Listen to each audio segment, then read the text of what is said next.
Tästä lähtee Iipun 5 ilmasta Stardroppia. Katsotaan mitä sieltä ensimmäisestä tulee. Nyt lähdetään availemaan ensimmäinen. Sieltä saadaan Nitalle joku uusi skini. Nallikarkki niitä. On kiva.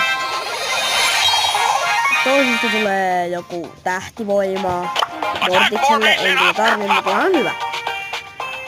Sitten kolmannesta dropista tulee Penille joku uusi skini. Ihan hieno.